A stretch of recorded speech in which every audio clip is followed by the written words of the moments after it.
ব্যাখ্যা করে আল্লাহর ওলিদের বিরুদ্ধে গিয়েছো, তোমাকে চ্যালেঞ্জ দিয়ে বলতে চাই, চলঙ্গির বিমল দাসের বেটা হোক, বাংলাদেশের যত মৌলবি আছে হোক, সারা পৃথিবীর ওলি বিরোধী মৌলবিকে চ্যালেঞ্জ করতে চাই। আমি চ্যালেঞ্জ করছি, যে কোনো প্ল্যাটফর্মে হোক, চলে এসো ময়দানে। আমি প্রমাণ করব যারা ওলির দুশমন তারা আমার খোদার দুশমন। এটা আমি প্রমাণ করব, এর দলিল আমার নবী দিয়ে গেছে। কিতাবটির নাম বুখারী শরীফ, নামটা শুনেছেন না? কিতাবটির নাম বুখারী, সহিহুল বুখারী। যেই কিতাবের আসল নাম হলো আল Jamiul Musnad as-sahih al-mukhtasar min umuri rasulillah sallallahu alayhi wa sallam wa sunanihi wa ayamihi। এটা হলো বুখারী শরীফের নাম। এই যে বুখারী বুখারী বলে, এরা নামটাও জানে না, এ মনে করে সহিহ বুখারীটাই হলো না। যেটা লম্বা বললাম এটা হচ্ছে বুখারী শরীফের নাম। ইমামুল মুহাদ্দিসিন, খাতিমুল মুহাদ্দিসিন শেখ আব্দুল হক মুহাদ্দিস দেহলভী আল বুখারী রাহমাতুল্লাহ আলাইহি, তিনি নিজের কিতাবে বুখারী শরীফের এই নাম আসল উল্লেখ করেছেন। জোরে বলেন সুবহানাল্লাহ। বুখারী শরীফ, আল্লাহর নবী বলছেন, ক্বালা রাসূলুল্লাহ সাল্লাল্লাহু আলাইহি ওয়াসাল্লাম, ইন্নাল্লাহা তাআলা ক্বাল মান আদালি ওয়ালিয়ান ফাকাদ আযানতুহু বিল হারব।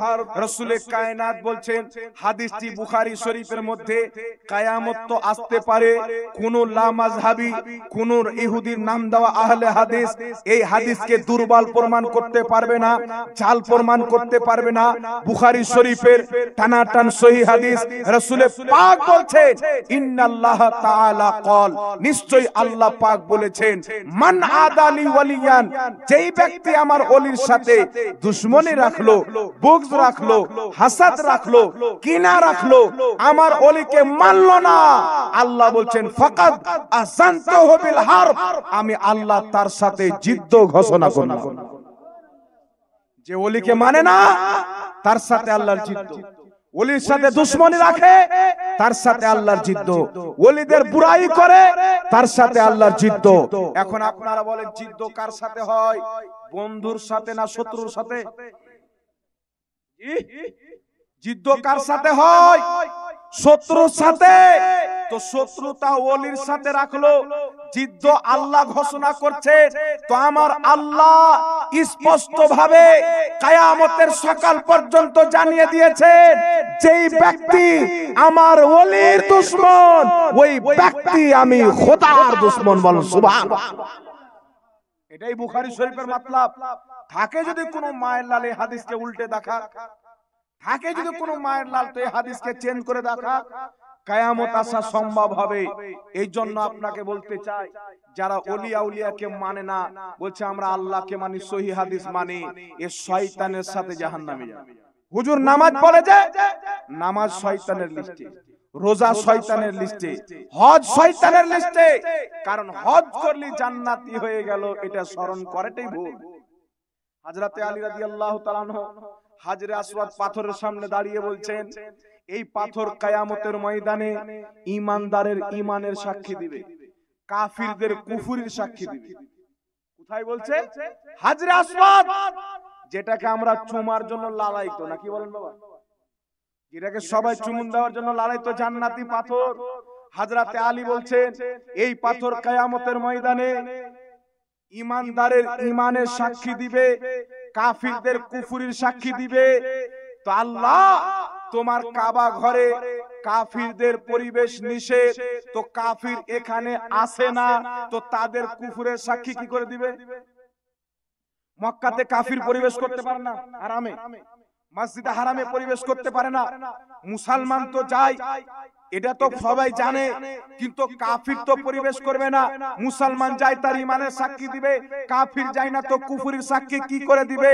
তো শুনেন, হযরত আলী এই জন্য বলেছিলেন, দাড়ি রাখনে वाला, টুপি রাখনে वाला, কুরআন পড়নে वाला, বক্তব্য দেনে वाला, নামাজ পড়নে वाला কিছু কাফিরও হজ করতে যায়, তার কুফরের সাক্ষী হাজরে আসওয়াদ কিয়ামতের ময়দানে দিবে মুসলমান। কথা বুঝতে পারছেন না? এখন সমাজের মধ্যে কিছু লোক সৌদি আরব যায় কাজের জন্য, সৌদি আরব থেকে এসে বলে হুজুর সৌদি আরবে কোনো পীর নাই, বলে কি বলে না, সৌদি আরবে মিলাদ নাই, সৌদি আরবে মাজার শরীফ নাই, সৌদি আরবে কিয়াম নাই, তো আমাদের ভারতে কি করে আসলো? ইসলাম তো সৌদি থেকে প্রচার হয়েছে। আমি তাকে একটা ছোট্ট কথা বলবো, সৌদি আরবে আবু জেহেল আছে, তো তোমার বেটা হলে তুমি আবু জেহেল নাম রাখো, তাহলে বলবো যে তুমি সৌদিকে মানো না, কি বলেন? সৌদি নামটাই তো ভুল। সৌদি নাম হচ্ছে আমেরিকা বার্তানিয়ার দাওয়া, আর আসল নাম হচ্ছে হেজাজে মুকদ্দাস, নবী মুস্তাফার জামানা থেকেই নাম ছিল। সুবহানাল্লাহ। ইহুদির হুকুমত যখন এসে চেঞ্জ করেছেন, তো সৌদি আরবে কেন নাই বাবা? একটা কথা মনে রাখবে, আজ থেকে প্রায় ৭০-৭৫ বছর পূর্বে জান্নাতুল বাকির প্রত্যেকটি কবরে মাজার ছিল, গুম্বাদ তৈরি করা ছিল। জান্নাতুল মুআল্লা মক্কা শরীফে ছিল, মদিনা শরীফের কবরস্থানে গুম্বাদ তৈরি করা ছিল, মা ফাতেমার কবরের উপরে গুম্বাদ তৈরি করা ছিল, উসমান গনির কবরে গুম্বাদ তৈরি করা ছিল, হাসান ও হুসেনের কবরে গুম্বাদ তৈরি করা ছিল। যত ওখানে আল্লাহর নেক বান্দাদের কবর আছেন, তাদের কবরের উপরে গুম্বাদ তৈরি করা ছিল আজ থেকে প্রায় ৭০-৭৫ বছর পূর্বে। তার দলিল এখন পর্যন্ত নেটে সার্চ করবেন, গুগলে যাবেন, পুরাতন জান্নাতুল বাকি লিখবেন, সমস্ত নকশা চলে আসবে। কতদিন পর্যন্ত ছিল? হাজারো বছর পর্যন্ত জান্নাতুল বাকির কবর উপরে গুম্বাদ তৈরি করা ছিল, যাকে আমরা মাজার বলি। কথা বুঝতে পারছেন? আর গুম্বাদ ভাঙা মাত্র হলো 1922 সালে। কত বছর হলো? 100 বছর ধরেন, কমবেশ হবে। 100 বছর হলো ওখানে মাজারের উপরে গুম্বাদকে ভাঙা, হাজারো বছর গুম্বাদ তৈরি করা ছিল। এখন আপনারা বলেন, ওই 1000 বছরে কি সৌদিতে ইসলাম ছিল না? তখন ছিল অরিজিনাল ইসলাম। আজ থেকে 25-30 বছর পূর্বে, 70-75 বছর পূর্বে পুরো আরবের মাটিতে সবচাইতে বেশি মিলাদুন নবী পালন হতো। ইমাম ইবনুল জাওজি 950 বছর পূর্বে নিজের কিতাব বায়ান মাউলিদিন নবীর মধ্যে লিখতেছে যে যুগ যুগ থেকে আরবের মাটিতে, ইরাকে, ইরানে, ফারাসে, শাম দেশে, ইয়ামান দেশে, আরবের চতুর সাইডে যখন 12 রবিউল আউয়ালে চাঁদ উঠে, মুসলমান নতুন নতুন পোশাক পরে, আতর খুশবু লাগায়, গোসল করে, আর দান সাদকা করে, পয়সা খরচ করে, বড় বড় মাহফিল সাজায়, আর তারা নবী মুস্তাফার জন্মদিন ব্যাপকভাবে পালন করে মুসলমান। কোথায় এটা? আরবের মাটিতে। মক্কা মদিনার ইমাম, 2.5 লক্ষ হাদিসের হাফিজ ইমাম মুল্লা আলী কারি নিজের কিতাব মাওয়ারিদুর রাবি ফি মাউলিদিন নবীর মধ্যে লিখতেছে, যুগ যুগ থেকে মুসলমান আরবের বাইরে সারা পৃথিবীতে মিলাদুন নবী পালন করে। সুতরাং মিলাদুন নবী পালন করা সওয়াবের কাজ। সুবহানাল্লাহ বলতে। মক্কার পূর্বের ইমামের কিতাব সৈয়দ মুহাম্মদ আলভী মক্কি নিজের কিতাব মিলাদুন নবীর মধ্যে লিখছেন মিলাদুন নবী পালন করা যায়। মক্কার ইমাম, প্রায় 500 বছর পূর্বের ইমাম, যিনার নাম হচ্ছেন ইমাম ইবনে হাজার মক্কি, নিজের কিতাব ফাতাওয়া হাদিসিয়া মিশরের ছাপ, সেই কিতাবের মধ্যে লিখছেন মিলাদুন নবী পালন করা যায়। বড় বড় মুহাদ্দিস বলছেন মক্কার মাটিতে যুগ যুগ থেকে মিলাদুন নবীও পালন হতো। মক্কা মদিনার প্রত্যেকটা আলিম, কেউ 2 লক্ষ হাদিস মুখস্থ জানতেন, কেউ 3 লক্ষ হাদিস মুখস্থ জানতেন, কেউ 5 লক্ষ হাদিস মুখস্থ জানতেন। এত বড় বড় মুহাদ্দিস যখন মক্কাতে ছিল, মক্কাতে মিলাদও হয়েছে, বড় বড় মুহাদ্দিস কিয়ামও করেছে। জোরে বলেন সুবহানাল্লাহ। আরেকটু জোরে হবে না সুবহানাল্লাহ? আর এখনকার হুকুমত এসে বন্ধ করছে কেন শুনেন। মিশকাত শরীফ কিতাবুল ফিতানের মধ্যে একটি হাদিস রয়েছে, আল্লাহর হাবিব সাল্লাল্লাহু তাআলা আলাইহি ওয়াসাল্লাম বলেন, মক্কা মদিনাতে কিছু মুনাফিক মুসলমান সেজে দখল করে থাকবে। মক্কা মদিনাতে কিছু মুনাফিক মুসলমান সেজে থাকবে। ওখানে 3 বার জালজালা হবে। কি হবে? 3 বার ভূকম্প হবে। সেই জালজালার ভয়ে মুনাফিক পালিয়ে যাবে, হক্কানি সুন্নি সহিউল আকীদা মুসলমান দখল করবে। জোরে বলেন সুবহানাল্লাহ। তো মুনাফিক যখন কিয়ামতের পূর্বে পালাবে আর সহিহুল আকীদা সুন্নি মুসলমান আহলে সুন্নাত ওয়াল জামাত আবার মক্কা মদিনায় যাবে, তখন আবার মক্কাতে মিলাদও হবে, মক্কার মিনারার মাইকে ইয়া নবী সালামু আলাইকার সাদাও হবে। জোরে বলুন সুবহানাল্লাহ। তাহলে কি বুঝা গেল যে মক্কা মদিনায় যেই দিন থেকে কিয়াম বন্ধ হয়েছে মুনাফিক আসার কারণে। যতদিন মুমিন ছিল কিয়ামও হতো, মিলাদও হতো, মাজারও ছিল, পীরও ছিল। তাই জান্নাতুল বাকিতে অনেক পীর শুয়ে আছেন। সবার কথা বলছি না, মাত্র একটা বলছি, খাজা মঈনুদ্দিন চিশতি রাহমাতুল্লাহ আলাইহির পীর ও মুর্শিদ খাজা উসমান হারুনি জান্নাতুল বাকিতে তিনার মাজার আছে। জোরে বলুন সুবহানাল্লাহ।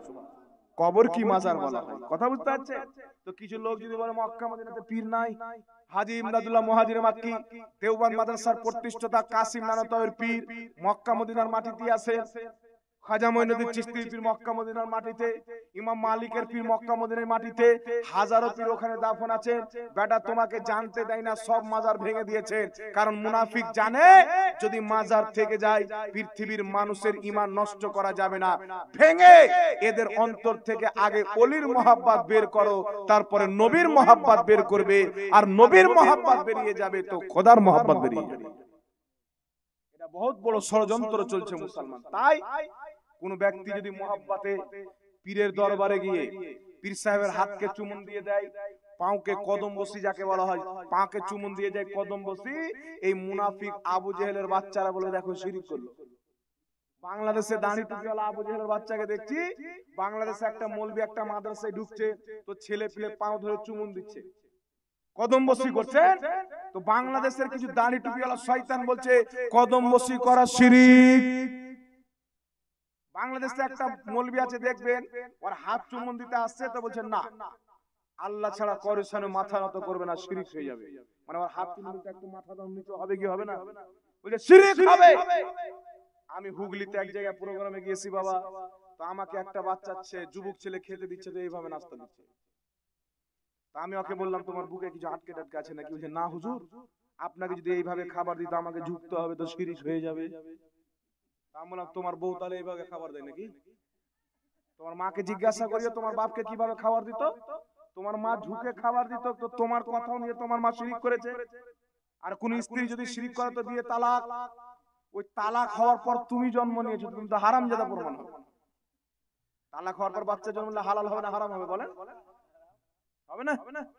আচ্ছা বলেন তো, যারা বলে পীরের কদম বসি হাত চুমুন দিতে গেলে ঝুঁকতে হয় শিরক, তো সব রকম ঝুঁকা যদি শিরক হয়, এই হারামখোরা রাস্তায় যদি চলে 2-4 টাকা পড়ে যায় তো উঠাবে, তখন ঝুঁকে উঠাবে না পা দিয়ে উঠাবে? জি, মাঠে পটল তুলতে যেত পা দিয়ে তুলে না হাত দিয়ে তুলে? মাটির ডালি তুলে তখন পা দিয়ে তুলে না হাত দিয়ে তুলে? ধানের খেতে ঘাস তুলতে যেত পা দিয়ে তুলে না হাত দিয়ে তুলে? লামা সাহেবদের মা বোনেরা যখন ঝাড়ু দেয় তখন কি করে ঝাড়ু দেয়? এইভাবে। এইভাবে যদি ঝাড়ু দেয় তো ঝাইটন থেকে যাবে, দেওয়াল নিয়ে উড়ে যাবে। প্রত্যেক ঝুঁকাকে শিরক হচ্ছে। এক জায়গাতে আমাদের একটা সুন্নি ছেলে এই দুম কাটাদের জালসা শুনতে গেছে, বুঝতে পারছেন, এই বিদাতিদের। তো জালসা শুনতে গেছেন, তো ছেলেটা জালসা শুনছে, তো বলবি 2.5 ঘন্টা 2 ঘন্টা ওয়াজ করছে শিরক শিরক শিরক। পীরের হাত চুমা শিরক, মৌলবীর হাতে চুমুন দেওয়া শিরক, পাও চুমা চুরি শিরক, মায়ের কদম চুমুন দেওয়া শিরক, বাপের কদম চুমুন দেওয়া শিরক। কদম চুমুন দিলে ঝুঁকতে হবে, হাত চুমুন দিলে ঝুঁকতে হবে, আল্লাহ ছাড়া কাউরির সামনে ঝুঁকা শিরক। 2 ঘন্টার বক্তব্য, লাস্টের দিকে সুন্নি ছেলেটা বলছে তো সবকে শিরক বানিয়ে দিল, তো কি আর করবো দুনিয়াতে। ও জালসে রাগ করে রাস্তাতে একটা চায়ের দোকানে চা খাচ্ছে। তো যেই মৌলবী বক্তব্য দিচ্ছিল, জালসা শেষ করে নাজরানা নিয়ে 25-30 হাজার টাকা নিয়ে গাড়িতে চেপে যাচ্ছে, আর এ যেই দোকানে চা খাচ্ছে ওর পাশে একটা দোকান আছে লিকটিক সারাই। মৌলবীর গাড়ির চাকা পাংচার হয়ে গেছে। তো পাংচার যখন হয়ে গেছে, ওই দোকানে এসে লিক সারার জন্য, তো চাকাতে আপনার লিক সারিয়ে লাগালো। লাগানোর পর যে পম দেয় যে ভোল্টুটা, ওই ভোল্টুটা মৌলবী সাহেব ঝুঁকে লাগাচ্ছে টায়ারে। এই সুন্নি ছেলে গিয়ে ওর কলার ধরে বলছে মৌলবী সাহেব শিরক। গর্দান ধরে দিল টান। তো মৌলবী সাহেব যে পাগলা এখানে শিরকের কি আছে? বলছে আপনি তো 2 ঘন্টা চিখড়া বললেন যে ঝুকলি শিরক ঝুকলি শিরক। তো পীর সাহেবের হাত চুমু দিলে যদি ঝুঁকে যায় শিরিক হয়ে যায়, তো আপনি তো টায়ারের সামনে ঝুঁকলেন, তাহলে এটা তো সবচেয়ে বড় শিরিক হবে। পীরের তো কোনো সম্মান আছে, টায়ারের তো নাই, নাকি বলে? তো মৌলবি বলছে আমি কি টায়ারকে খোদা মনে করি? সুন্নি ছেলে পাড়াস করে এক চড় দিয়েছে যে এই শালা, গালি দিয়ে বলছে নাউজুবিল্লাহ, কিছু মনে করিয়েন না, আমরা কোন পীরকে খোদা মনে করি? কে বললো তোমার? দু চার চামাটা লাগে সাত করে পালিয়ে গেল। তো এইরকম এরা শয়তান বাবা। শিরিক কাকে বলে বুঝা, ডাল ভাত মনে করে। এই শিরিক যারা করে তাদেরকে বাদ দিয়ে দিয়েছে, আর মুসলমানদের উপরে শিরকের ফতোয়া লাগাচ্ছে। একটা হাদিস শুনেন, কিতাবটির নাম তাফসিরে ইবনে কাসির। লা মাযহাবিদের গুরু ইবনে তাইমিয়ার ছাত্র ইমাম ইবনে কাসির তাফসিরে ইবনে কাসিরের মধ্যে হাদিস নিয়েছেন। হাদিসটি কি? হযরতে রাসূল আকরাম সাল্লাল্লাহু আলাইহি ওয়াসাল্লাম বলছেন যে আমাকে এই কথার কোনো ভয় নাই যে আমার পরে আমার কোন উম্মত শিরিক করবে, কোনো ভয় নাই। আমার পরে আমার উম্মত কোনদিন শিরিক করবে না।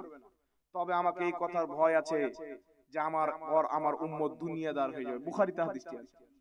আর তাফসীর ইবনে কাসিরের হাদিস, হুযায়ফা বিন ইয়ামান বলছেন রাসূল পাক বলছেন আমাকে একজনের খুব ভয় আছে, খারজি সম্প্রদায় যাকে আমরা খারজি বলি, খুব ভয় আছে, তারা বের হবে, তারা নিজের পড়োশীকে মুসলমানকে বলবে শিরিক করছো শিরিক করছো, মুশরিক বলে ফতোয়া দিবে।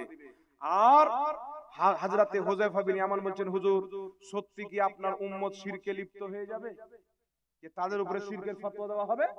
রাসূল পাক বলছেন না, যাদের উপরে শিরকের ফতোয়া দিবে তারা মুসলমান হবে, মুশরিক হবে না। আর যারা ফতোয়া দিবে তারা নিজেই মুশরিক হবে। লামাযহাবী নিজেই মুশরিক, কারণ মুসলমানের উপরে শিরকের ফতোয়া দিয়ে তারা নিজেই মুশরিক হয়ে গেছে।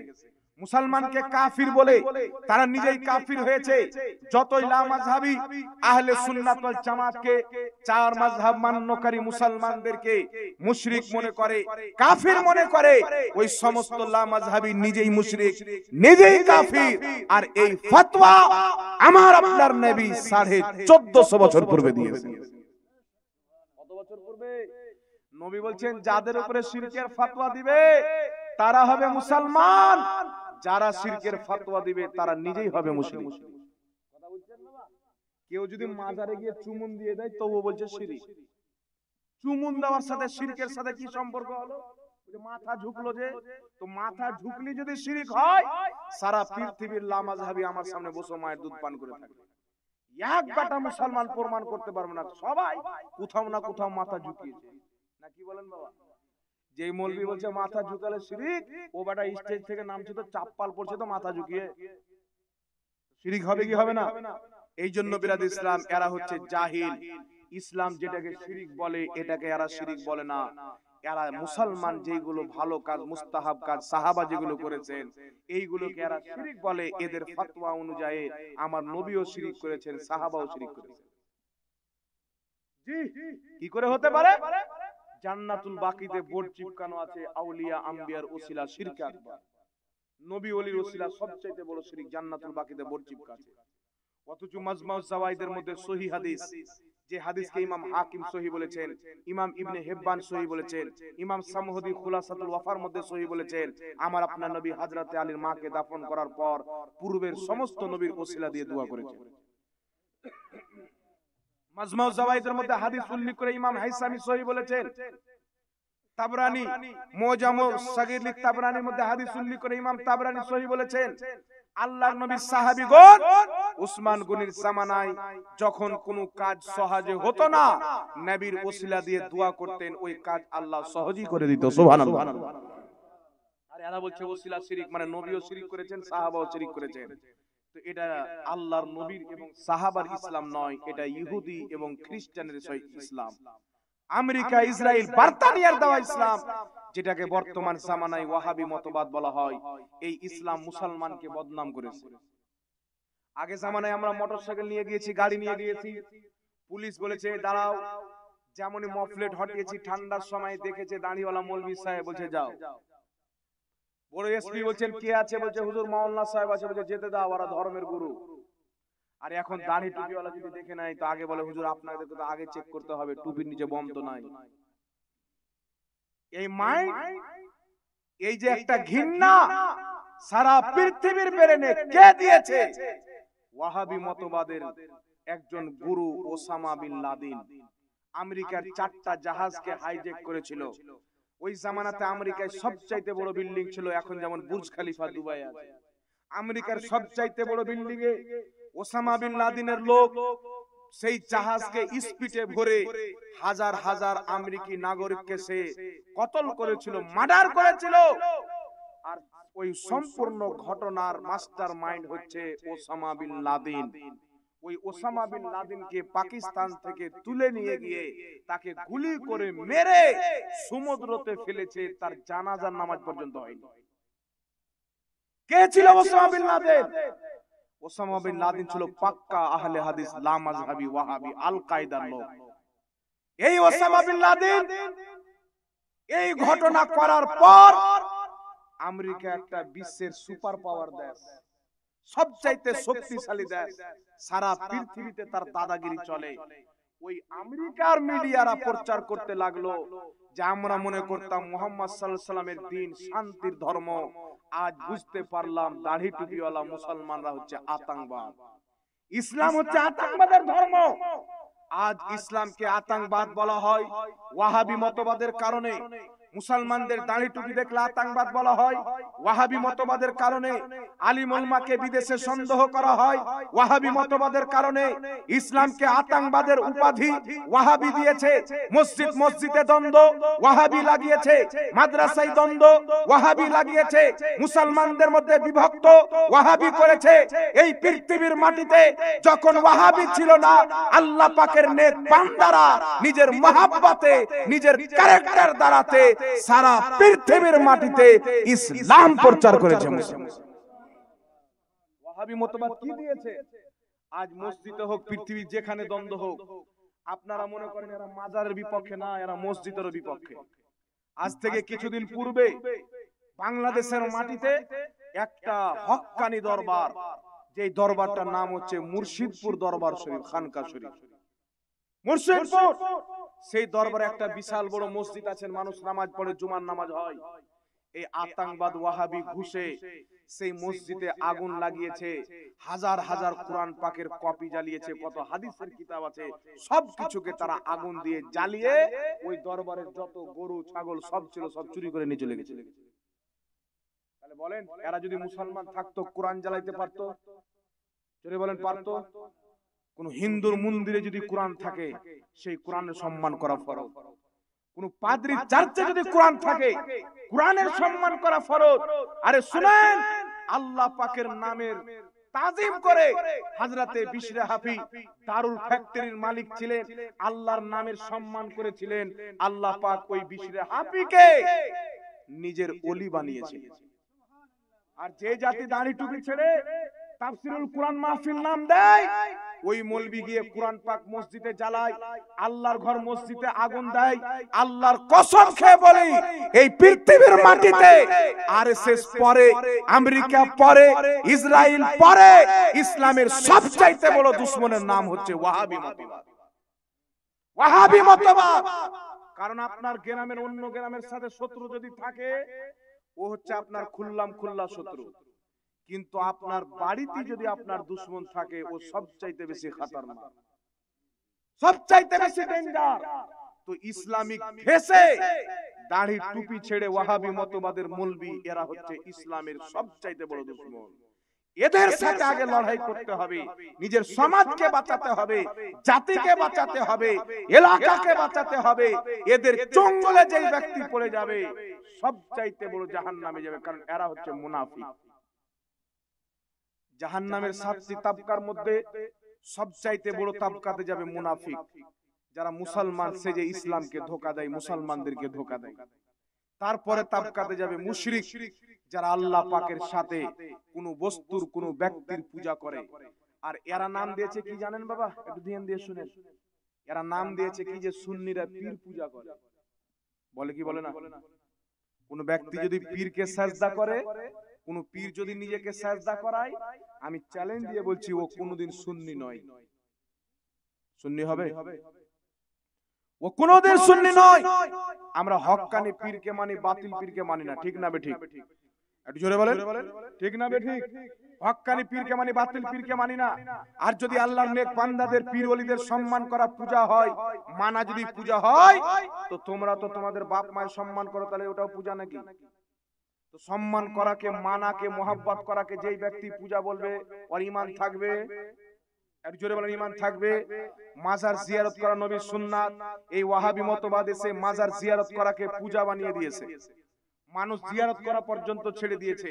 এরা বলতে চাই জিয়ারত করে সফর করতে গেলে বিদআত হবে, কিন্তু আমার নবী নিজেই প্রত্যেক বছর সফর করে উহুদের শহীদগণের মাজার জিয়ারত করেছেন, আবু বকর সিদ্দিক করেছেন, উসমান গনি করেছেন।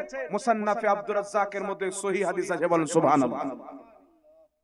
এই জন্য বলতে চাই বিরাদর ইসলাম, এরা হচ্ছে ইসলামের আসল দুশমন, ওয়াহাবি মতবাদ। আল্লাহ এই মতবাদ থেকে মুসলিম উম্মাহর হেফাজত করুক, সকলে পড়ুন আল্লাহুম্মা। এখন বলতেছিলাম যে আল্লাহর নেক ওলি বান্দাদের, পীর মাশাইখদের সম্মানে কদম বসি এবং হাত চুমুন দেওয়া যাবে কি যাবে না, এই মাসলাটা ছিল নাকি? ভুলে গেলে মনে করিয়ে দিবেন, বয়স তো অনেক বেশি, ভুলে যেতে পারি। একটা আগে হাদিস শুনেলেন বাবা। ইমাম ইবনে হিব্বান আল মাজরুহিন কিতাবের মধ্যে সহিহ সনদে হাদিসটি লিখেছেন। ইমাম সিউতি লা আলিল মাসনুআ কিতাবের মধ্যে সহিহ সনদে হাদিস লিখেছেন। ইমাম সাহাবী তারিখুল ইসলামের মধ্যে হাদিসটি লিখেছেন। হযরতে আব্দুল্লাহ ইবনে উমর, বাপও সাহাবী বেটাও সাহাবী, তিনি বলছেন একজন পীর তার মুরিদের কাছে এমন যেমন নবী তার উম্মতের কাছে। কথা বুঝতে পারলেন? নবীর সাহাবী বলছেন একজন পীর তার মুরিদের কাছে এমন যেমন নবী তার উম্মতের কাছে। সাহাবায়ে কেরাম নিজের প্রত্যেক মাসলা মাসাইল নবীকে জিজ্ঞাসা করতেন। মুরিদ আলিম এবং সহি আকীদার একজন সচ্চা হক্কানি পীরের হাতে মুরিদ হবে, নিজের জীবনের যাবতীয় মাসলা নিজের পীরের কাছে শিখবে। জোরে বলেন সুবহানাল্লাহ। কথা বুঝতে পারছেন কি পারেন না বাবা? তো পীর মানতে হবে, সম্মান দিতে হবে, এটা সাহাবার মাযহাব, নবী পাকের মাযহাব। আল্লাহর হাবিব বলেন যারা বড়দের সম্মান করে না তারা আমাদের অন্তর্ভুক্ত নয়। পীরগণ হচ্ছে সাধারণ পাবলিক চাইতে সম্মানিত, তাদের যারা সম্মান করে না তারা নবীর দলের লোক নয়, ইহুদি খ্রিস্টানের দলের লোক। কলকাতার দিকে একটা গাধা মৌলবি বেরিয়েছে, ওর নাম নিলে উজুর ভেঙে যাবে, শয়তান। বুঝতে পারছেন? এই গাধা মৌলবি বলছে যেমন ঘোড়ার ডিমের ঘোড়ার সাথে কোনো সম্পর্ক নাই, তেমন পীরের ইসলামের সাথে সম্পর্ক নাই। তো তুমি যে ইহুদির ইসলাম মানো, ইহুদি খ্রিস্টানের ইসলামের সাথে পীরের কোনো সম্পর্ক নাই, মুহাম্মদ রাসূলুল্লাহর ইসলামের সাথে সম্পর্ক আছে।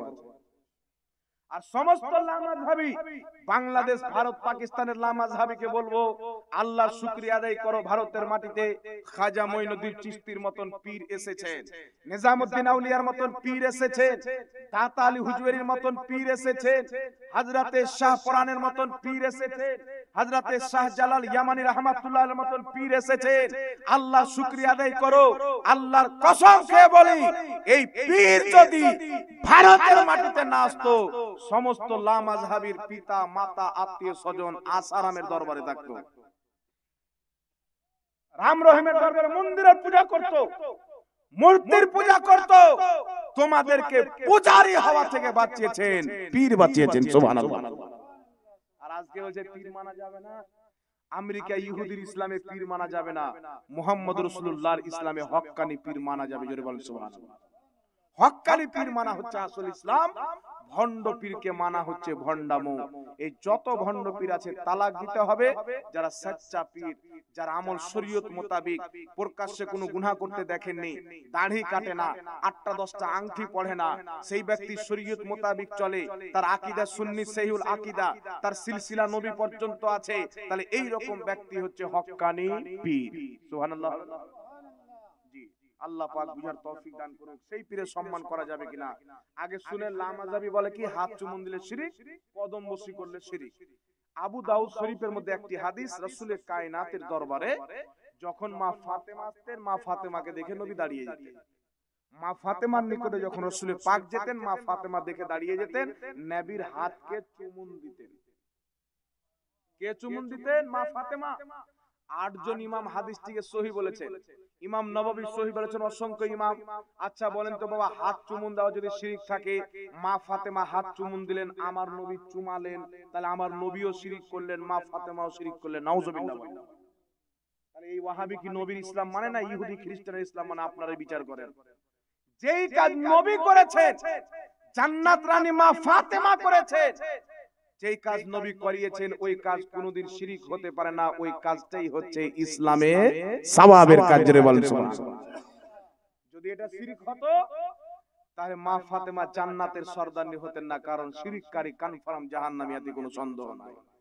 আর মা ফাতেমা নবীর করা কর্মকে যেই ব্যক্তি শিরক বলবে, যতই আহলে হাদিস নাম দেখ, সেলফি সালাফি নাম দেখ, যতই কুরআন হাদিসের অনুবাদ করুক, যতই বাংলা কিতাব পড়ুক, তাদের সমস্ত কিতাব হচ্ছে পানি কাদা, একটা কাঁচরা পানি। ওদের লেখা কিতাব পর্যন্ত পড়া হারাম।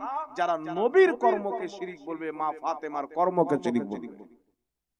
মা ফাতেমা নবীর হাত চুমে জান্নাতি মহিলাদের যদি সর্দারনি হয়ে থাকেন, আজকে কেউ যদি সম্মানিত ব্যক্তির হাতকে চুমুন দেয়, বাপের হাত, মায়ের হাত, আলিমের হাত, আপনার পীর মাশায়েখের হাত, এটা কোনোই মতে নাজায়েজ হবে না। এটা আমার নবী হালাল করেছেন। জোরে বলেন সুবহানাল্লাহ। আবু দাউদ শরীফের মধ্যে হাদিস, ইবনে মাজাহ শরীফের মধ্যে হাদিস, অসংখ্য কিতাবের মধ্যে পাবেন। কিছু সাহাবী আসলেন, হুজুর আমরা একটা দেশে গিয়েছিলাম, সেই দেশের লোক তার বাদশাকে সাজদা করে, আমরা মনে করলাম আমাদের নবীর চাইতে বড় বাদশা কে হতে পারে, তো কেন না আমরা আপনাকে সাজদা করি। নবী বললেন, আল্লাহ ব্যতীত কাউকে সাজদা করা যদি বৈধ হতো, সমস্ত মহিলাকে বলা হতো তারা যেন তাদের পুরুষকে সাজদা করে, স্বামীকে সাজদা করে, কিন্তু আমার শরীয়তে আল্লাহ ব্যতীত কাউকে সাজদা করা হারাম। সাহাবা কদম বসি করলেন, নবীর হাত চুমুন দিলেন, নবী কদম বসি করার অনুমতি দিলেন, হাতকে চুমুন দেওয়ার অনুমতি দিলেন। সুবহানাল্লাহ। আবু দাউদের সহিহ হাদিস, ইবনে মাজাহতে সহিহ হাদিস, নবীর হাতকে সাহাবা চুমেছেন, নবীর কদমকে সাহাবা চুমেছেন। এখন কোন লা মাযহাবির হিম্মত যদি থাকে, মায়ের দুধ পান করে থাকে, ফতোয়া দেখ নবী শিরক করেছেন, সাহাবা শিরক করেছেন। তাহলে সাহাবা যদি শিরক কদম বসি করে শিরক না হয়, নবী করিয়েছেন না হয়, তাহলে সেটা করা কোনোদিন শিরক হবে না, বরং সাহাবা এবং নবীর আমল হবে। জোরে বলেন সুবহানাল্লাহ। এখন প্রশ্ন হলো, তোমার পীর কি নবী? বলবি কি বলবে না? তোমার পীর কি নবী? তো একটা কথা মনে রাখবেন, উঠান কিতাব আল আদাবুল মুফরাদ, কিতাবের লেখক ইমাম বুখারী, সেই কিতাবের মধ্যে লিখতেছেন হাদিসের মান হচ্ছে সহি। নাসিরউদ্দিন আলবানী লা মাযহাবিদের বড় মুহাদ্দিস, এও একটা ইহুদি এজেন্ট ছিল। সহি হাদিসকে জাল বানা, জাল হাদিসকে সহি বানার টাকা নিয়ে রেখেছিল ঠিকা, আর এই কাজ সে করেছে। তবে সেই হাদিসকে আল আদাবুল মুফরাদের হাদিসকে লা মাযহাবিদের গুরু আলবানী আবু দাউদের টিকাই বলেছে হাসান, হাসান হাদিস, কিন্তু আসলে হাদিসটি সহি। হাসানও যদি মেনে নি সমস্যা নাই, কারণ হাসান হাদিস ইসলামের দলিল, সহিরি একটা প্রকার। হযরতে আলীর দরবারে যখন হযরতে আব্বাস, হযরতে আলীর চাচা আসতেন, হযরত আলী তিনার কদমে দুই ঠোঁট লাগিয়ে চুমুন দিতেন, তিনার হাতকে চুমুন দিতেন। জোরে বল সুবহানাল্লাহ। সহিহ হাদিস দ্বারা প্রমাণিত। আলী কে? নবী বলছেন, আনা মদিনাতুল ইলম ওয়া আলিয়ুন বাবুহা, আমি জ্ঞানের শহর, আলী তার দরজা। সাহাবায়ে কেরাম যখন কোনো মাসলা আসতো, হযরতে আলীকে জিজ্ঞাসা করতেন।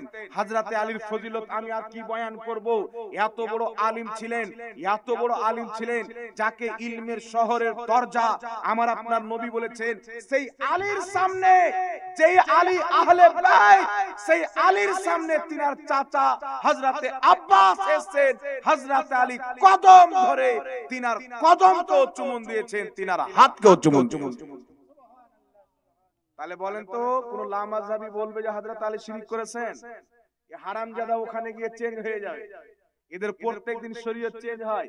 আপনার বেটা রোজার টাইমে ভুলে কিছু খেয়ে লাই তো রোজা ভেঙে যাবে, আর লা মাযহাবীর বেটা খাই তো ভাঙবে না, কারণ ওটা ওর বেটা, ও বাড়িতে শরীয়ত তৈরি করে। এরা যেগুলো মাসলা বয়ান করে, একাধিক মাসলা 100টার মধ্যে 99টা ওদের বাপের দেওয়া মাসলা। আহলে সুন্নাত ওয়াল জামাত বয়ান করে মুহাম্মদ রাসূলুল্লাহর দেওয়া মাসলা, আমরা বাড়ির মাসলা বয়ান করি না। তাহলে বলেন তো, হযরত আলী কদম বসি করেছেন নিজের চাচার, হাত চুমুন দিয়েছেন, তাহলে কি বোঝা গেল? বাপ সমতুল্য চাচা, আপন বাপ, আপন মা, আপন পীর, আপন মাশায়েখ, হক্কানি আলেম ওলামা, বুজুর্গ ব্যক্তির, আল্লাহর নিকটবর্তী ব্যক্তির কদম বসি করা, হাতকে চুমুন দেওয়া শুধু জায়েজ নয়, মুস্তাহাব, নেকির কাজ। জোরে বলতে হবে সুবহানাল্লাহ। তবে একটা কথা আপনাকে বলবো বাবা, কোন মহিলা কোন পীরের হাত চুমুন দিতে পারবে না, কোন মহিলা কোন পীরের কদম চুমুন দিতে পারবে না। মহিলার জন্য পর্দা আছে, পর্দার আড়ালে থাকবে। আর মহিলাকে যদি পীর সাহেব হাত পাও চুমাও, তো ও পীর হলো চাপ্পাল চোর, পীর নয়। বুঝতে পারছেন? আর খানকা যাবেন না, কখন চাপ্পাল চুরি করে বিক্রি করে দেবে, কথা বুঝতে পারছেন? আর পুরুষরা যদি মুরিদ আছেন পীর সাহেবের কদম বসে করে, এটা জায়েজ আছে, আপনি করলে করতে পারেন, না করলে যে পীর সাহেবের অপমান হয়ে যাবে এটাও না। তবে হাতটা অবশ্যই চুমন দিবেন। কথা বুঝতে পেরেছেন? পারেননি? আর একটা কথা আপনাকে বলে দিই, তাদের সম্মানে দাঁড়ান। লা মাযহাবী একটা দলিল পেশ করে। কি দলিল পেশ করে? সাহাবায়ে কেরামের কাজ সবচাইতে প্রিয় মুহাম্মদ সাল্লাল্লাহু আলাইহি ওয়াসাল্লাম ছিলেন, সাহাবা কোনদিন নবী পাককে দেখে দাঁড়াতেন না। একটা হাদিস শুনেন, আবু দাউদের হাদিস আপনারা শুনলেন, সহিহ হাদিস, মা ফাতেমা নবীকে দেখে দাঁড়াতেন, নবী পাক মা ফাতেমাকে দেখে দাঁড়াতেন। বুখারী শরীফের মধ্যে হাদিস, একজন সাহাবাকে আল্লাহর নবী অসংখ্য সাহাবার সরদার বানালেন। তিনি যখন আসলেন, নবী বসে আছেন, সাহাবা বসে আছেন, উনি সাওয়ারি থেকে নামলেন, তো নবী বলছেন, কুমু ইলা সাইয়্যিদিকুম, তোমরা তোমাদের সরদারের সম্মানে দাঁড়িয়ে যাও, তোমাদের সরদারের জন্য দাঁড়িয়ে যাও। লা মাযহাবী বলতে চাই, উনাকে নিয়ে আসার জন্য দাঁড়াতে বলা হয়েছিল, তো উনাকে নিয়ে আসার জন্য একজনকে বলতেন, আমার নবী সবাইকে বলেন কুমু ইলা সাইয়্যিদিকুম, তোমরা সবাই দাঁড়িয়ে যাও। এর মানে এটা কি ছিল? ইমাম নববী রাহমাতুল্লাহ আলাইহি নিজের কিতাব আল কায়াম ওয়ালি আহলিল ফজল কিতাবের মধ্যে লিখছেন, ওই কায়ামটা ছিল সম্মানের কায়াম। কিসের? সম্মানের কায়াম। মা ফাতেমা নবীকে দেখে দাঁড়িয়েছিলেন, এটা সম্মানের কায়াম। নবী মা ফাতেমার জন্য দাঁড়িয়েছিলেন, এটাও সম্মানের কায়াম। কোন বড় ব্যক্তি যদি ছোট ব্যক্তি ভালো থাকে তার সম্মানে দাঁড়িয়ে যায়, এটাও শরীয়তে জায়েজ আছে। সুবহানাল্লাহ। আর একটা হাদিস আপনাকে শুনিয়ে দিই, হাদিসটি হচ্ছে মিশকাত শরীফ, বাবু মা জাআ ফিল কিয়াম। এই অধ্যায়ের মধ্যে হাদিস, সাহাবায়ে কেরাম বলছে, রাসূলুল্লাহর মজলিসে বসে থাকতাম, আল্লাহর নবী মজলিস খতম করে যখন দাঁড়িয়ে যেতে লাগতেন, কুমনা কিয়ামা, আমরা সবাই নবীর সম্মানে কিয়াম করতাম, দাঁড়িয়ে যেতাম। অতক্ষণ পর্যন্ত দাঁড়িয়ে থাকতাম যতক্ষণ পর্যন্ত নবী নিজের স্ত্রীগণের মধ্যে কোনো একজনের হুজরাতে পরিবেশ না করতেন, আমরা নবীর সম্মানে দাঁড়িয়েই থাকতাম। আমার নবী এলান করার পর, নবুয়তের এলান করার পর পাহাড়ে বসে আছেন।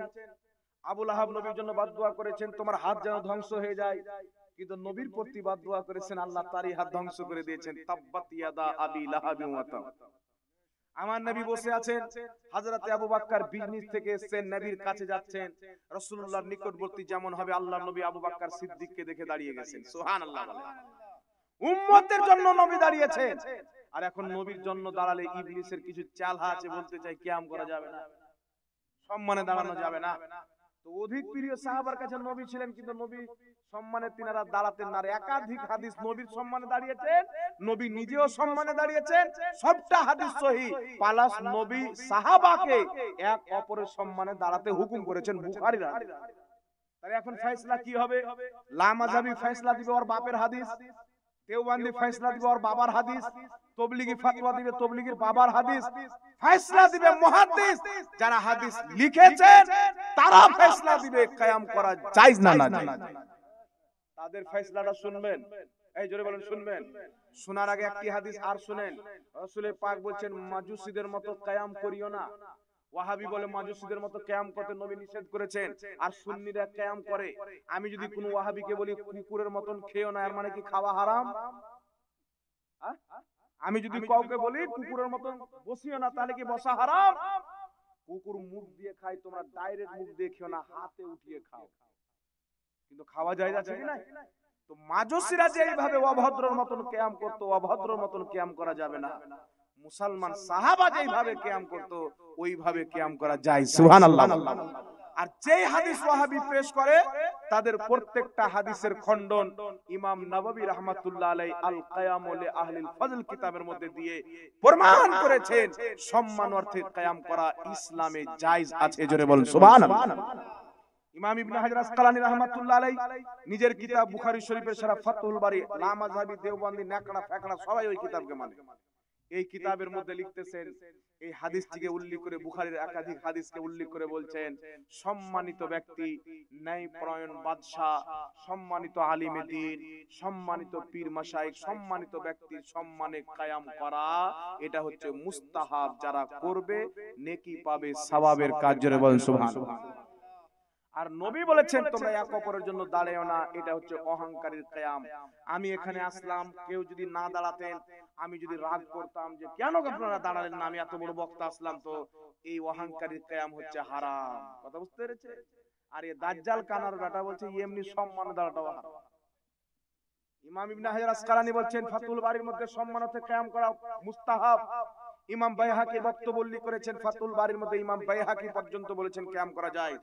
ইমাম নওয়াবী আল কিয়ামুল আহলিল ফজল কিতাবের মধ্যে লিখেছেন কিয়াম করা যায়।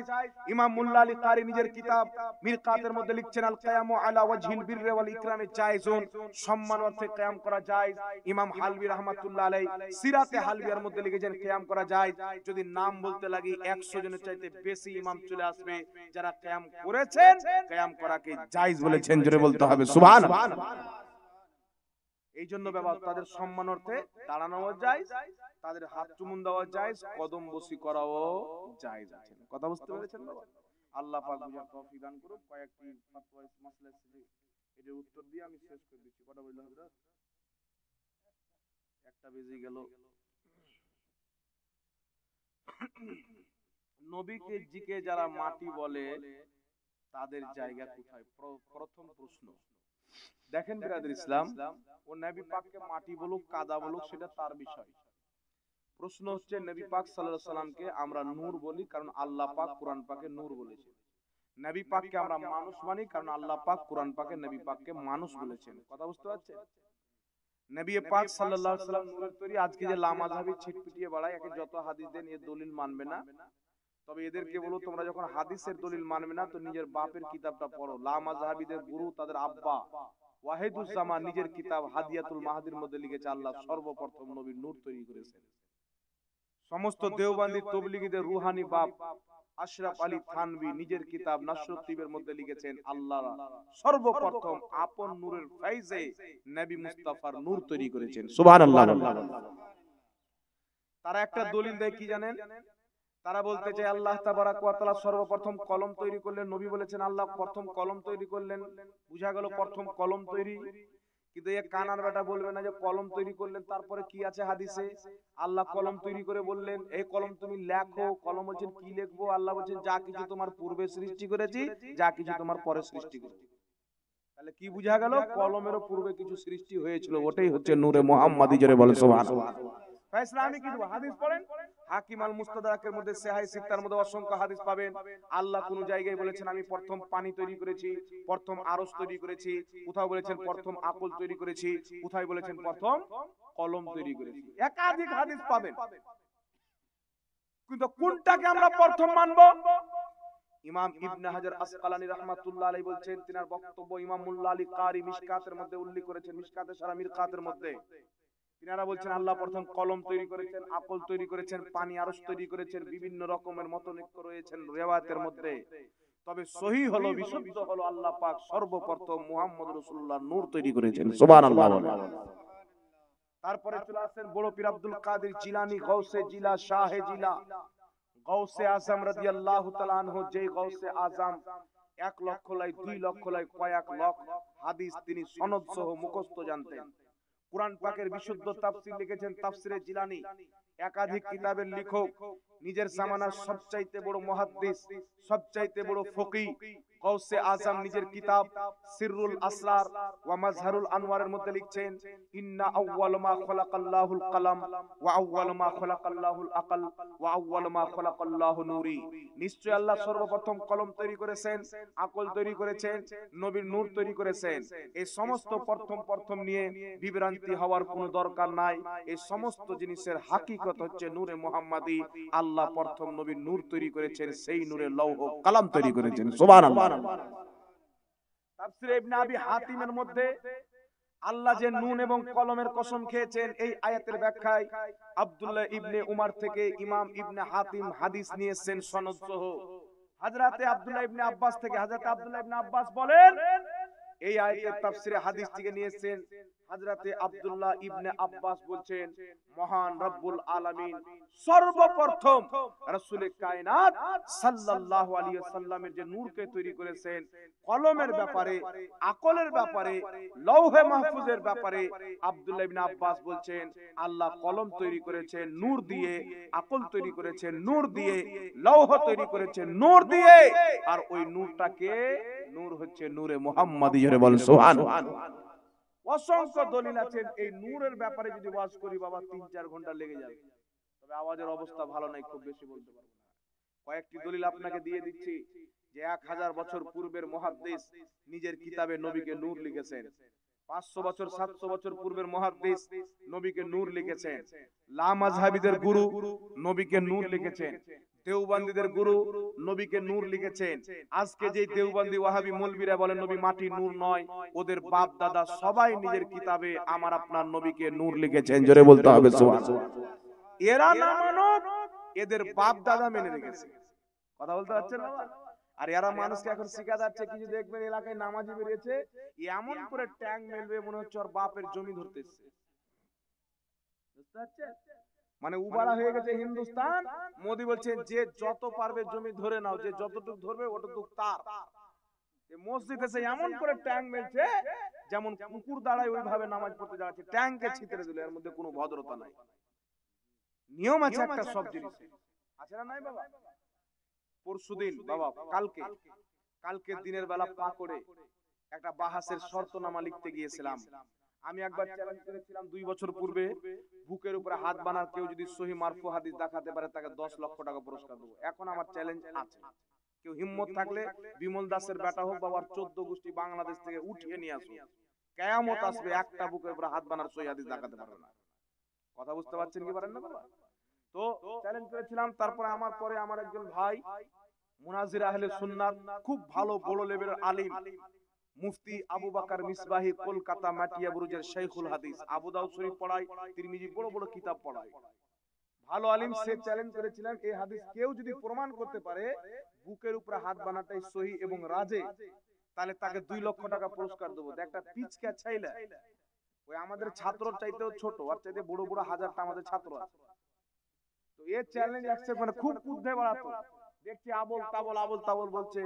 তো মুফতি আবু বকর মিসবাহি ভাই বলছে এ তো বেশি বলছে, মানুষকে গুমরা করে। সাধারণ লোক বলে এটা চ্যালেঞ্জ অ্যাকসেপ্ট করছে, 2 লাখ টাকা চ্যালেঞ্জ দিয়ে বাড়িতে বসাচ্ছে, যাই না। তখন পা করে বললাম বেটা তোর পা করি আসলো, হোটেল বুক করে বেটাকে ডাকলাম। এবারে দেখে কাঁপতে লেগেছে, আমি বললাম বেটা কাঁপিও না, চলো চিন্তা করি না, আমি নিরপেক্ষ ভাবে তোমাদের কথা বলবো। আমি কিন্তু বাবা মিডিল হয়ে গেছি, নিরপেক্ষ হয়ে। 2 জন বসে আছেন, মুফতি আবু বকর মিসবাহি সাহেব বসে আছেন, ওই পিচকা মাল বসে আছে। তো ওকে দেখেন যদি আপনি, তো আমি আবু বকর ভাইকে বললাম যে যত টাকা জালসাতে কামিয়েছি মনে হচ্ছে একে দিয়ে দিই। ওর চেহারা দেখে মনে হচ্ছে মিসকিন আর ইয়াতিম। বুঝতে পারছেন? এইরকম ছেলে কুদ্ধা বাড়াচ্ছিল। তো ওকে কথাবার্তা চালু হলো। এ বলেছিল কি যে আবু বকর মিসবাহি সাহেবের 2 লাখ টাকার চ্যালেঞ্জ অ্যাকসেপ্ট করলাম। আর আবু বকর সাহেবের চ্যালেঞ্জ কি ছিল? কেউ যদি বুকের উপরে হাত বানার সহি মারফু হাদিস এটাই রাজ এটাই সহি দেখাইতে পারে, তাহলে তাকে 2 লক্ষ টাকা পুরস্কার দেব। আবু বকর সাহেব বলছেন আমি এই চ্যালেঞ্জটা করেছি, তাহলে লেখা হোক কি বিষয়, কেমন ভাবে কি করে বাহাস হবে, কটা লোক থাকবে। তো ও বলছে আমি তো এই চ্যালেঞ্জ অ্যাকসেপ্টই করিনি। বলছে কি অ্যাকসেপ্ট করেছো? যে হাদিসটা আবু দাউদে আছে না নাই, আমি এটার জন্য অ্যাকসেপ্ট করেছি। মানে ওয়াকে চ্যালেঞ্জ করেছে কলকাতা, আর এই বেটা বুঝেছে মালদা। এইরকম দাজ্জাল খানা, মানে দেখছে যে আমার বাপরা চলে এসেছে, এখন তো একটা রাস্তা বের করবে, তাই ওখানে গিয়ে বলছে আমি এই বিষয়ে বাস করবো না। করো তুমি, বুকের উপরে হাত বানার সহি মারফু হাদিস তুমি দেখাও, 2 লাখ টাকা আমাদের রেডি আছে, ফোন পেতে এনি টাইম থাকে, তোমাকে দিয়ে দেবো। বলছে আমি এই বিষয়ে বাস করবো না। তো করবি কাহা, এই বিষয়ে তো হাদিসই নাই। তোমার বাপ দাদা শিখে দিয়েছে বুকের উপরে হাত বানো, তুমি বানছো, মানুষকে গুমরাহ করছো। আর সমাজে কিছু দাজ্জাল কানা ছেলে পিলা আছে মনে করছে বাপ রে বিমল দাসের বেটা সবচেয়ে বেশি হাদিস জানে। একদিন বিমল দাসের বেটাকে বসিয়ে দাও, বুখারীর একটা লাইন যদি পড়ে শুনিয়ে দেয়, ওই বিমল দাসের বেটার নামে 5 বিঘা জমি রেজিস্ট্রি করে দেবো আমি। একদিন বসাও। এবারে দারুমাত খেয়ে বেড়াতো, দেখছে যে একটা ডক্টর ছিল জাকির নায়েক সাহেব, এ ধর্ম কি করতে লাগলো, ব্যবসা করতে লাগলো, তা আমরাও চালু করে দিই, ভালো ইনকাম হবে, কম্পিউটার চালিয়ে আর কি হবে, 2-4টা বাংলা কিতাব পড়ে, আর ওদের ধর্ম তো ভুল ভাল বললে ও বড় আলিম। এদের সবচাইতে বড় হলো আলিম হলো বাংলাদেশের কাজ্জাব বিন ইহুদি, সবচাইতে বড় আলিম। এ বড় কেন? এ সবচাইতে বেশি ঘাটিয়া ফতোয়া দিয়েছে, সবচাইতে বেশি ভুলভাল বলে। আর এদের মধ্যে যে সবচাইতে বেশি ভুলভাল বলবে ও সবচাইতে বড় আলিম। আপনি বলেন কেমন করে? এবারটা বলেছে নবীর মুখ দিয়ে দুর্গন্ধ বের হতো, এবারটা বলেছে নবী কিয়ামতে ফেল ফেল করে তাকিয়ে থাকবে, আমার নেকির পাল্লা ভারী হচ্ছে না গুনার পাল্লা ভারী হচ্ছে। এ বলছে নবীর বাপ মা জাহান্নামী। এ বেটা বলেছে নবী সাল্লাল্লাহু আলাইহি ওয়াসাল্লাম কিয়ামতে আমাদের কোনো উপকার করতে পারবে না। এ বেটা বলেছে নবী কবরে মরা মানুষ পড়ে আছে। এত জঘন্য আবু জেহেল যেগুলো বলতে পারেনি, এ কাজ্জাব বিন ইহুদি হারামজাদা বলেছে। আর এদের সবচাইতে বড় আলিম। এদের দলে যে গালি দিবে নবী পাককে, ও সবচেয়ে বড় আলিম। আরে আমি এখন প্রতিবাদ করছি তো কমেন্টে আসবে আমাদের হুজুরকে গালি দিচ্ছে, ই সালাম বলবেন কোনো কাজ নেই, খালি গালি দেবে গাছ। মাতলে বন্ধুরা আমার গালি দিবে, তুমি গালি দাও আমার দেখার নাই। যে নবীর বিপক্ষে বলবে ওর কলিজাতে হাত ভরে কিডনি বের করবে। আমাদের জিদ্দ ছিল, আছে, কিয়ামত পর্যন্ত থাকবে। নবীর বিরুদ্ধে বলনে ওয়ালা ভাগওয়া রঙের যদি নরসিংহ রাও সারস্বতী থাকে, মুফতি সালমান আজহারি নামের জবাব আসবে। আর নবীর বিপক্ষে বলনে ওয়ালা বাংলার মাটিতে থাকে 24 ঘন্টা আলহামদুলিল্লাহ জাহাঙ্গীর আলমের মতন হাজারটা সুন্নি আলিম দাঁড়িয়ে আছে। আহলে সুন্নাত ওয়াল জামাত যতদিন থাকবে, না নবীর বিপক্ষে বলনে ওয়ালাকে ছাড়বে, না ওলির বিপক্ষে বলনে ওয়ালাকে ছাড়বে, তাকে উলঙ্গ করে জাতির সামনে দেখিয়ে দেবে ইনশাআল্লাহ। এই জন্য বাবা এগুলো হচ্ছে জাহিল, এদের থেকে ঈমান বাঁচাবেন। আল্লাহর ব্যাপারে এদের আকীদা ঠিক নাই। আমি একটা চ্যালেঞ্জ করছি, এরা বলে আল্লাহর দেহ অঙ্গ পতঙ্গ আছে, হাত পাও চোখ নাক আল্লাহর সব আছে, বলে কি বলে না? এলা মাযহাবী বলে, বিমল দাসের বেটাও বলে নিজের বক্তব্যের মধ্যে। আমি বলতে চাই জলঙ্গির বিমল দাসের বেটা বিরাদার রাহুল বলে, ও বিরাদার নয়, ও যতদিন পর্যন্ত আমাদের সাথে বসবে না ওকে মহিলা মনে করবেন, সিস্টার রাহুল। কারণ পর্দার আড়ালে মহিলা থাকে, মার্দ কা বাচ্চা है तो সামনে আएगा না, বুঝতে পারছেন? ওর যদি হিম্মত থাকে আমরা প্রমাণ করব আল্লাহর ব্যাপারে আঙ্গুল হাত পাও চোখ নাক মাংস রক্ত আছে, এই আকীদাটা হচ্ছে বিদাতি আকীদা। আর ওই প্রমাণ করবে যে আল্লাহর অঙ্গ পতঙ্গ আছে, সহি আকীদা কুরআন হাদিস অনুযায়ী যদি সেই প্রমাণ করতে পারে, তা সে যদি প্রমাণ করতে পারে তাহলে ওর মুখ মাঙা ইনাম দেওয়া হবে। আর যদি আমরা প্রমাণ করে দিই ওর আকীদা ভুল, তাহলে ওকে কলমা পড়ে দ্বিতীয়বার মুসলমান সুন্নি সহিউল আকীদা হতে হবে। চ্যালেঞ্জ আমার, হিম্মত যদি থাকে অ্যাকসেপ্ট করো, মোবাইলের মাধ্যমে নয়, ফেস টু ফেস হবে। কোনো ঝগড়া ঝামেলা নয়, ওদের 2-3 জন জয়জন কথা হবে, থাকবে আমাদেরও থাকবে, ক্যামেরা থাকবে, রেকর্ডিং হবে, প্রমাণ করবে, কিছু দেওয়ার প্রয়োজন পড়বে না। আমি আল্লাহর কসম খেয়ে চ্যালেঞ্জ করে বলতে পারি কিয়ামত তো আসবে, এ বেটা জিন্দেগিতে প্রমাণ করতে পারবে। আজ পর্যন্ত কোন ইমাম কোন মুহাদ্দিস এই কথা বলেননি যে আল্লাহর হাত আছে পা আছে চোখ আছে নাক আছে কান আছে অঙ্গ পতঙ্গ দেহ আছে। এ বেটারা কিছুদিন পূর্বে নিজের বাপের আকীদা তৈরি করেছে। ইহুদির আকীদা আল্লাহর হাত পা আছে, খ্রিস্টানের আকীদা, হিন্দু ভাইদের আকীদা, তাদের আকীদা মুসলমানের মধ্যে ভরতে চায়। কারণ যদি না ভরে আমেরিকার ফান্ডিং বন্ধ হয়ে যাবে, পেটটা আর চলবে না। আর হিম্মত থাকে চ্যালেঞ্জ অ্যাকসেপ্ট করুক। তো বাংলাদেশের মুফতি আলাউদ্দিন জিহাদিকে চ্যালেঞ্জ, গিয়াসউদ্দিন তাহেরিকে চ্যালেঞ্জ। তো মায়ের দুধ পান করে থাকে, এবার আমাদের সাথে বসো না। আগে আল্লাহ না নবী বাবা বলেন তো? আগে আল্লাহ না? তো আল্লাহর ব্যাপারে আকীদা নিয়ে বসবো, আকার নিরাকার নিয়ে আমরা আকার নিরাকার প্রমাণ করব, তুমি আকার প্রমাণ করবে। হিম্মত যদি থাকে তাহলে বসে যাও ফেস টু ফেস, মনে করব কত মায়ের দুধ পান করেছে। আর পাতলা পায়খানা যদি না বেরিয়ে যায় সারা জিন্দেগিতে ওয়াজ করব না। আলিম কাকে বলে এখন দেখেনি? বেরেলভি বলছে, বেটা হক্কানি বেরেলভির সামনে যেদিন চলে আসবে না, আগা পিছা দিয়ে দুই দিক দিয়ে প্যান্ট গিলা হয়ে যাবে। তো এ তো মুচি যদি থেকে যেত তাহলে ছোট জাহান্নামে যেত, মুনাফিক হয়ে সবচেয়ে বড় জাহান্নামে যেত। আল্লাহ হেদায়েত দান করুন, সকলে বলেন আল্লাহুম্মা। কয়েকটি প্রশ্ন আর এসেছে। প্রশ্ন হচ্ছে পিতা মাতাকে কদম বসে, এটা তো বলে দিলাম আমি, এটা হয়ে গেছে বক্তব্যের মাধ্যমে। আল্লাহর ওলিকে কদম বসে, এটাও হয়ে গেছে। যেই ইমাম হবে তার আখলাক কেমন হবে, ইমামের আখলাক কেমন হবে, শরীয়ত অনুযায়ী হবে, ভালো হবে। গ্রামের মস্তান ফস্তান ফুচকা ছেলে পেলে এইভাবে চুল কেটে দিল, এইভাবে চুল কেটে দিল, ঘুরে বেড়াবে। কালী চকের দিকে একটা চায়ের দোকানে ঢুকলাম, তো কিছু ছেলে পেলে আসলো, 8-10টা মনে হয় হবে। তো সবারই এত বড় বড় দাড়ি আছে, 2-1টা ছেলে বাদ দিয়ে এইভাবে দাড়ি ছোট আর এইটুকু একটু বড়। তো আমরা আলোচনা করছি যে এখনকার ছেলে পেলেকে মনে হয় আল্লাহ হেদায়েত দিয়েছে, যাক ছোট হোক তো দাড়ি ছেড়েছে, তো একজন বলছে হুজুর আপনাদের বক্তব্য শুনে ছাড়েনি, ওই বিরাট কোহলি একটা ক্রিকেটার আছে, ও বেশি ছক্কা মেরেছে, ওর নকল করে ছেড়েছে। বুঝতে পারছেন না? তো এইরকম ছেলে পিলে, এখন ইয়াং ছেলে পিলে দাঁড়িয়ে ছাড়ে, তারা নবীর সুন্নাত মনে করে না হয়, এই বিরাট কোহলির তরিকাতে ছাড়ে। লানাতুল্লাহ, সুবহানাল্লাহ, আস্তাগফিরুল্লাহ, নাউযুবিল্লাহ। আল্লাহ হেদায়েত দান করুক, সকলে বলুন আল্লাহুম্মা আমিন। দাড়ি ছাড়তে হবে নবীর সুন্নাত, আমি বলিনি ইন্নামাল আমালু বিন্নিয়াত, প্রথমে আমি বলেছি আমলের ফল তার নিয়তের উপরে। বিরাট কোহলির নকলে ছাড়ো, তাহলে বিরাট কোহলির সাথে জাহান্নামে যাবে। আর নবী মুস্তাফার সুন্নাত মনে করে ছাড়ো, তাহলে নবী মুস্তাফার শাফাত জান্নাতে নিয়ে যাবে। সুবহানাল্লাহ। এখানে আরেকটি আছে, মসজিদের ইমামের ব্যবহার আখলাক কেমন হওয়া উচিত। মসজিদের ব্যবহার আখলাক প্রকাশ্যে যেন গুনাহ না করে। গুনাহ মানুষের দ্বারা হতে পারে, মানুষের দ্বারা গুনাহ হওয়া সম্ভব কি সম্ভব নয়? মানুষই তো গুনাহ করবে। মানুষের দ্বারা গুনাহ হতে পারে, তবে প্রকাশ্যে গুনাহ যেন না করে। প্রকাশ্যে গুনাহ করলে সেই ব্যক্তি ফাসিক, ফাসিককে ইমাম বানানো জায়েজ নয়। কথা বুঝছেন? হারাম যেন না খায়, কথা বুঝছেন, হারাম যেন না খায়, দাড়ি যেন এক মুষ্টির বেশি না কাটে, কালো কালার যেন না করে। এগুলো যেগুলো প্রকাশ্য হারামের গুনাহ আছে, এই সমস্ত গুনাহ বা এমন কোন গুপ্তই গুনাহ মানুষের সামনে প্রকাশ্য হয়ে গেল, তাহলে তাকে ইমাম রাখা যাবে না।